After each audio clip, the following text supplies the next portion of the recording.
जय हिंद दोस्तों, मन की फैक्ट यूट्यूब चैनल में आप सभी का स्वागत है। साथियों, आज की इस वीडियो में हम फिजिक्स सब्जेक्ट के मोस्ट वीवीआई क्वेश्चन देखने वाले हैं, जिसमें lights chapter, electricity chapter, heat chapter से जुड़कर यह सभी जो क्वेश्चन है मिक्स्ड क्वेश्चन है। आज की इस वीडियो में मिक्स्ड क्वेश्चन लेकर आए हैं, जिसमें लाइट्स, इलेक्ट्रिसिटी, हीट चैप्टर जैसे वीवीआई चैप्टर से जुड़कर यह आज की वीडियो में आप सभी को दिखाने वाले हैं। जो 30 जुलाई बिहार पॉलिटेक्निक के एंट्रेंस एग्जाम जो 30 जुलाई को होने वाला है, उसमें आपको इसमें से कई सारे जो प्रश्न हैं आपको हूबहू देखने को मिल सकता है। तो चलिए बिना समय गवाए यह सभी प्रश्नों को अच्छे से देख लेते हैं। साथियों, आज का जो प्रश्न है काफी यूनिक प्रश्न है और काफी वीवीआई प्रश्न है, क्योंकि इस सीरीज जो है यह पार्ट 1 है। यह सीरीज जो है इसमें आपको क्या है कि इसमें प्रीवियस ईयर क्वेश्चन पेपर, इसमें मॉडल सेट, इसमें प्रैक्टिस सेट सभी से मिक्स करके इसमें लाया गया है। तो यह सभी के सभी काफ़ी वीवीआई है, जो 30 जुलाई को आपको हूबहू आपको देखने को मिल सकता है। साथियों, बात किया जाए अब यह आपको जो है हम 10 पार्ट में आपको वीडियो देंगे, जिसमें आपको अगर आप अच्छे से देख लेते हैं ना, तो फिजिक्स से अगर किसी भी तरह के 30 जुलाई को अगर प्रश्न पूछेगा ना, तो आप आसानी से बता दीजिएगा। ठीक है, तो पहला प्रश्न को देख लेते हैं। पहला प्रश्न है सवाल नंबर 9 की मात्रकों की अंतरराष्ट्रीय पद्धति कब लागू की गई है। आप सभी को बताना है कि मात्रकों की अंतरराष्ट्रीय पद्धति कब लागू की गई है। ए 1969 ईस्वी में, या बी 1971 ईस्वी में, या सी 1983 ईस्वी में, या डी 1991 ईस्वी में। आप सभी को बताना है कि मात्रकों की अंतरराष्ट्रीय पद्धति कब लागू की गई है। चलिए आप सभी को बताना है, 4 ऑप्शन दिया गया है। आप सभी को बताना है कि इसका सही उत्तर क्या होगा, कौन सा ऑप्शन जो है आपका सही होगा। तो देखिए, मात्रकों की अंतरराष्ट्रीय पद्धति जो लागू की गई है वो 1971 ईस्वी में लागू की गई है। तो सवाल नंबर 9 का जो सही जवाब होगा वो होगा बी। ठीक है, चलिए अगला प्रश्न को देख ले रहे हैं। अगला प्रश्न आप सभी से क्या पूछ रहा है। अगला प्रश्न सवाल नंबर 10 आप सभी से पूछ रहा है कि खाद्य ऊर्जा को हम किस इकाई में माप सकते हैं। खाद्य ऊर्जा को हम किस इकाई में माप सकते हैं। ए कैलोरी, या बी केल्विन, या सी जूल, या डी अर्ग। 4 ऑप्शन दिया गया है। आप सभी को बताना है कि खाद्य ऊर्जा को हम किस इकाई से माप सकते हैं। तो आप सभी जानते हैं कि खाद्य ऊर्जा को हम कैलोरी इकाई में माप सकते हैं। तो सवाल नंबर 10 का जो सही जवाब होगा वो होगा ए। ठीक है, चलिए अगला क्वेश्चन को देख ले रहे हैं। अगला क्वेश्चन आप सभी से क्या पूछ रहा है। साथियों, यह सभी जो क्वेश्चन है काफी वीवीआई है। आपको अभी न लगता हो, लेकिन जब आप एग्जाम देने जाएंगे, एग्जाम सेंटर में जब बैठेंगे, तो यही सभी प्रश्न आपको एग्जाम में देखने को मिल सकता है। ठीक है ना। चलिए सवाल नंबर 12 आप सभी से पूछा जा रहा है कि एसआई पद्धति में लेंस की शक्ति की इकाई क्या होगा। लेंस की शक्ति का एसआई यूनिट क्या होता है। ए वाट, बी डायोप्टर, सी ऑप्टर, या डी मीटर। आप सभी को 4 ऑप्शन दिया गया है। आप सभी को बताना है कि लेंस की शक्ति की इकाई कौन सी होगी। चलिए आप सभी को बताना है इसका सही उत्तर क्या होगा। तो आप सभी जानते हैं कि लेंस की शक्ति का जो एसआई यूनिट होता है वो डायोप्टर होता है, जिसे हम डी से सूचित करते हैं। तो सवाल नंबर 12 का जो सही जवाब होगा वो होगा बी। ठीक है, चलिए अब अगला प्रश्न को देख ले रहे हैं। अगला प्रश्न आप सभी से क्या पूछ रहा है। सवाल नंबर 13 कि डेसिबल किसे नापने के लिए प्रयोग में लाया जाता है। डेसिबल किसे नापने के लिए प्रयोग में लाया जाता है। 4 ऑप्शन दिया गया है। आप सभी को बताना है कि इसमें से कौन सा उत्तर सही होगा। डेसिबल को हम नापने के लिए किसमें प्रयोग कर सकते हैं। ए खून में हीमोग्लोबिन में, या बी पेशाब में शक्कर को, या सी वातावरण में ध्वनि की तीव्रता, या डी वायु में कण। तो आप सभी जानते हैं कि डेसिबल जो है एसआई यूनिट वो ध्वनि का हो जाता है। तो डेसिबल को हम नाप सकते हैं, वो ध्वनि में नाप सकते हैं। तो डेसिबल नापने के लिए हम उपयोग में ला सकते हैं, तो वातावरण में ध्वनि की तीव्रता को हम उपयोग में ला सकते हैं। तो सवाल नंबर 13 का जो सही जवाब होगा वो होगा सी। ठीक है, चलिए अगला प्रश्न को देख ले रहे हैं। अगला प्रश्न आप सभी से क्या पूछ रहा है। सवाल नंबर 15 की यंग प्रत्यास्था गुणांक का एसआई मात्रक क्या होगा। 4 ऑप्शन दिया गया है। आप सभी को बताना है कि यंग प्रत्यास्था गुणांक का एसआई मात्रक क्या होगा। ए डाइन प्रति सेंटीमीटर, बी न्यूटन प्रति मीटर, या सी न्यूटन प्रति मीटर स्क्वायर, या डी मीटर स्क्वायर प्रति सेकेंड। 4 ऑप्शन दिया गया है, आप सभी को बताना है कि इसका कौन सा ऑप्शन सही होगा। तो साथियों आप सभी जानते हैं कि यंग प्रत्यास्था गुणांक का जो SI मात्रक होता है वो होता है न्यूटन प्रति मीटर स्क्वायर होता है। तो सवाल नंबर 15 का जो सही जवाब होगा वो होगा सी। यह सभी जो है काफ़ी VVI क्वेश्चन है, आपका कितना सही होता है आप हमें कमेंट बॉक्स में भी जरूर बताइएगा। यही क्वेश्चन आपको बिहार पॉलिटेक्निक के एंट्रेंस एग्जाम में पूछेगा, हम 100% आपको बता रहे हैं। यह सभी जो क्वेश्चन है काफी VVI क्वेश्चन है, ऐसा ही प्रश्न आएगा। ठीक है, चलिए अगला प्रश्न है सवाल नंबर 16 कि निम्नलिखित युग्मों में से किस भौतिक राशियों की समान विमीय सूत्र नहीं है। 4 ऑप्शन दिया गया है, आप सभी को बताना है कि निम्नलिखित युग्मों में से किस भौतिक राशियों के समान विमीय सूत्र नहीं है। ए बल एवं दाब के, या बी कार्य एवं ऊर्जा के, या सी आवेग एवं संवेग के, या डी भार एवं बल के। साथियों आप सभी को बताना है कि सवाल नंबर 16 का सही जवाब क्या होगा। सवाल नंबर 16 का सही जवाब क्या होगा आप सभी को बताना है कि कौन सा युग्मों की भौतिक राशियों को समान विमीय सूत्र नहीं है।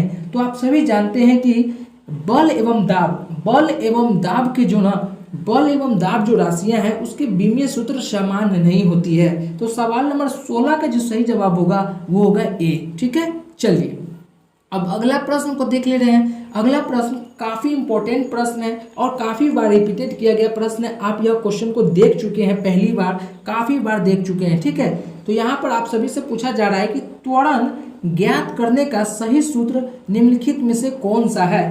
त्वरण का सूत्र पूछा जा रहा है कि त्वरण का सूत्र कौन सा सही है।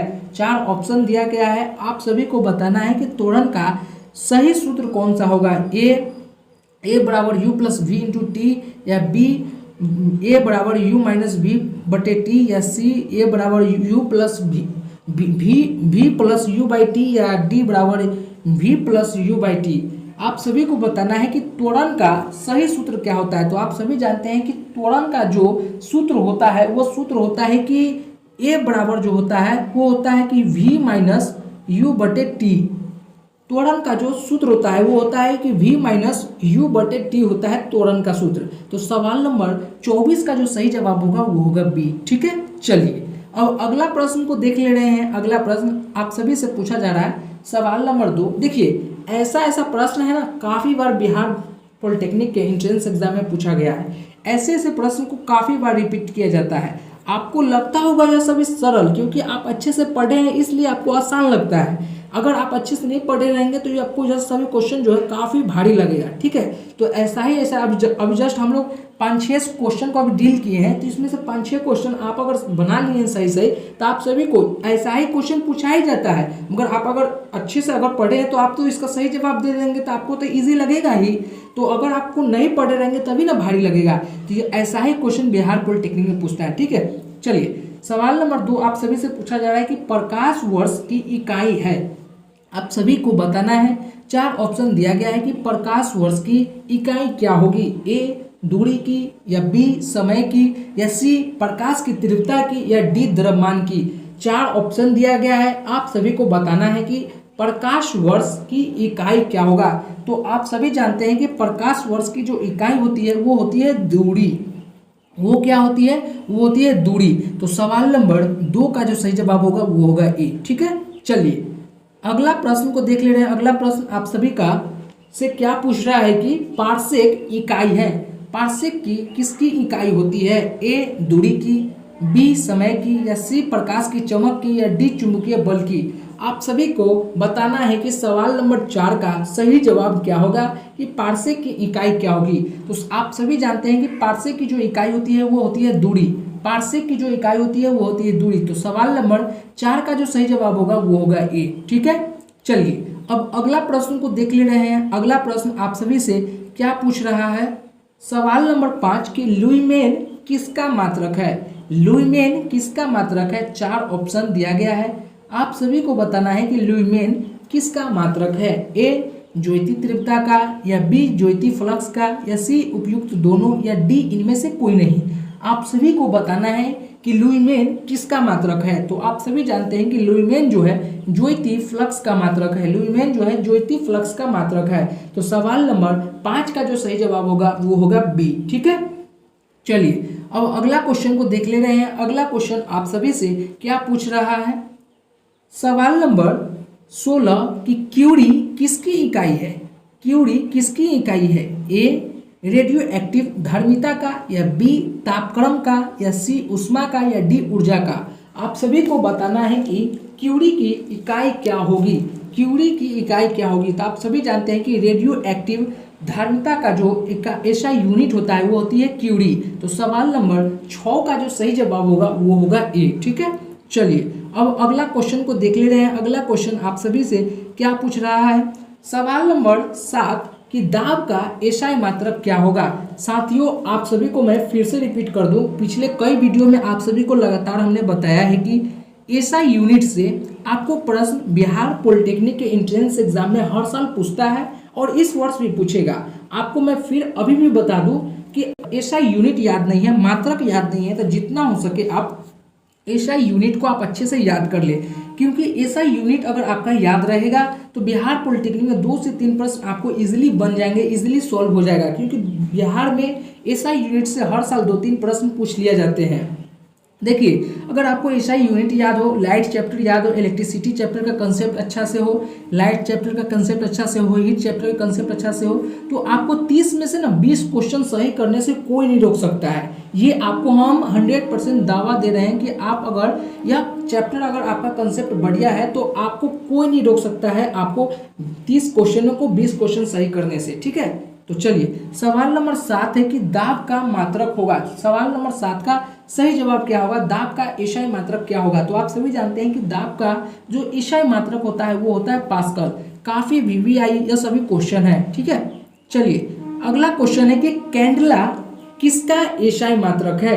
कैंडला किसका मात्रक है, कैंडला की इकाई क्या होगी, ए ज्योति फ्लक्स, बी ज्योति प्रभाव, या सी ज्योति दाब, या डी ज्योति तीव्रता। आप सभी को बताना है कि कैंडला किसका एसआई मात्रक होता है। काफी वीवीआई है, आप सभी को हम फिर बोल रहे हैं एसआई यूनिट जितना हो सके उतना आप याद कर लीजिएगा। एसआई यूनिट से ही आपको क्वेश्चन फंसेंगे और क्वेश्चन बार बार बनते हैं। ठीक है ना, तो आप सभी को बताना है कि कैंडला किसका मात्रक है, तो वो है ज्योति फ्लक्स का, वो है ज्योति फ्लक्स का। तो सवाल नंबर 8 का जो सही जवाब होगा वो होगा ए। ठीक है, चलिए अगला प्रश्न देख लेते हैं। अगला प्रश्न आप सभी से क्या पूछ रहा है, सवाल नंबर 25 कि पदार्थ के संवेग और वेग के अनुपात में कौन सी भौतिक राशि प्राप्त की जाती है, ए वेग, बी त्वरण, सी द्रव्यमान, या डी बल। पदार्थ के संवेग और वेग के अनुपात में कौन सी भौतिक राशि प्राप्त की जाती है। आप सभी को बताना है कि इसमें का 4 ऑप्शन दिया गया है, कौन सा ऑप्शन सही होगा। सवाल नंबर 25 का सही जवाब क्या होगा कि पदार्थ के संवेग और वेग दोनों का अनुपात भौतिक राशि में कौन सी भौतिक राशि है जिसके संवेग और वेग दोनों का अनुपात सेम होता है। तो द्रव्यमान जो भौतिक राशि है ना, द्रव्यमान का संवेग और वेग दोनों ही सेम होता है। सब द्रव्यमान का भौतिक राशि जो है इसमें प्राप्त की जाती है। तो सवाल नंबर 25 का जो सही जवाब होगा वो होगा सी। ठीक है, चलिए अब अगला प्रश्न को देख ले रहे हैं। अगला प्रश्न आप सभी से क्या पूछ रहा है कि शून्य में स्वतंत्र रूप से गिरने वाली वस्तुओं की क्या होगी। शून्य में अगर स्वतंत्र रूप से गिरने वाली वस्तु होगी, ए समान गति में, या बी समान वेग में, या सी समान त्वरण में, या डी समान बल में होगा। आप सभी को बताना है सवाल नंबर 26 कि शून्य स्वतंत्र से अगर कोई भी वस्तु अगर गिरती है तो उसमें किस तरह की गति होगी। आप सभी को गति पूछ रहा है तो आप सभी को बताना है कि इसमें किस प्रकार की होगी। तो देखिए शून्य में स्वतंत्र रूप से अगर गिरने वाली वस्तु अगर होगी तो वह समान त्वरण की होगी, उसमें जो होगी वह समान त्वरण की होगी। तो सवाल नंबर 26 का जो सही जवाब होगा वो होगा सी। ठीक है, चलिए अब अगला क्वेश्चन को देख ले रहे हैं। अगला क्वेश्चन आप सभी से क्या पूछ रहा है, सवाल नंबर 27 कि यदि एक लड़की झूले पर बैठी स्थिति में झूला झूल रही है, उसे लड़की के खड़े हो जाने पर दोलनों का आवर्तकाल क्या होगी। ए कम हो जाएगा, बी अधिक हो जाएगा, या सी लड़की की ऊंचाई पर निर्भर करेगा, या डी अपरिवर्तित रहेगा। सवाल नंबर 27 का सही जवाब क्या होगा। आप सभी को बताना है कि अगर कोई एक लड़की है झूला झूल रही है बैठकर, अगर वो झूला पर से खड़े हो जाए तो उसमें दोलन आवर्त की काल क्या हो जाएगी, तो उसमें जो दोलन आवर्त की जो काल होगी वो कम हो जाएगी। तो सवाल नंबर 27 का जो सही जवाब होगा वो होगा ए। ठीक है, चलिए अब अगला प्रश्न को देख ले रहे हैं। अगला प्रश्न आप सभी से क्या पूछ रहा है, बिहार पॉलिटेक्निक में ऐसा प्रश्न काफी बार पूछा गया है, इस बार भी है, बहुत ही चांस है कि पूछेगा। ठीक है ना। सवाल नंबर 28 कि घूर्णन करती एक गोल मेज पर अचानक एक लड़का आकर बैठता है, तो मेज के कोणीय वेग पर क्या प्रभाव पड़ेगा। सवाल नंबर 28 है कि कोई भी अगर घूर्णन करती गोल मेज, मतलब कोई वो टेबल है वो घूर रही है, अचानक एक लड़का आकर उस पर बैठ जाता है, मतलब ये इस प्रकार घूर रही है टेबल है, उस पर कोई आकर लड़का एक बार तुरंत बैठ जाता है उस पर, तो मेज के कोणीय वेग पर क्या प्रभाव पड़ेगी। ए कम हो जाएगा, बी बढ़ जाएगा, या सी उतना ही रहेगा, या डी कुछ नहीं कहा जा सकता। सवाल नंबर 28 का सही जवाब क्या होगा, 4 ऑप्शन दिया गया है, आप सभी को बताना है। क्वेश्चन जो है कह रहा है कि एक टेबल है, उसको अगर घुमाया जा रहा है, घुमाकर उसी पर कोई एक लड़का बैठ जाता है, तो मेज के कोणीय वेग पर क्या प्रभाव पड़ेगा।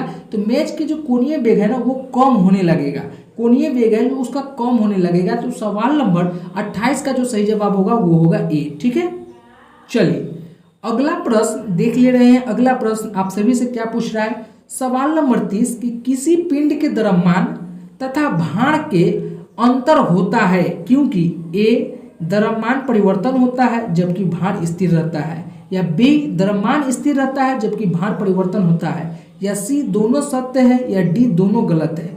आप सभी को बताना है। सवाल नंबर 30 पूछ रहा है कि किसी पिंड के द्रव्यमान तथा भार के अंतर होने के कारण क्या है, तो उसका सही जो उत्तर होगा आप सभी को बताना है कि किसी पिंड के द्रव्यमान तथा भार में अंतर होने का जो कारण है कि द्रव्यमान स्थिर रहता है जबकि भार में परिवर्तन होते रहता है। तो सवाल नंबर 30 का जो सही जवाब होगा वो होगा बी। ठीक है, चलिए अब अगला क्वेश्चन को देख ले रहे हैं। अगला क्वेश्चन आप सभी से क्या पूछ रहा है, सवाल नंबर 31 कि किसी भी स्थिर पर गतिशील वस्तु की स्थिति और दिशा में तब तक कोई परिवर्तन नहीं होता है जब तक उस पर कोई बाहरी बल सक्रिय न हो। यह किसके नियम के अनुसार होगा, ए न्यूटन की गति के प्रथम नियम, या बी न्यूटन की गति के द्वितीय नियम, या सी न्यूटन की गति के तृतीय नियम, या डी गैलीलियो की गति के नियम।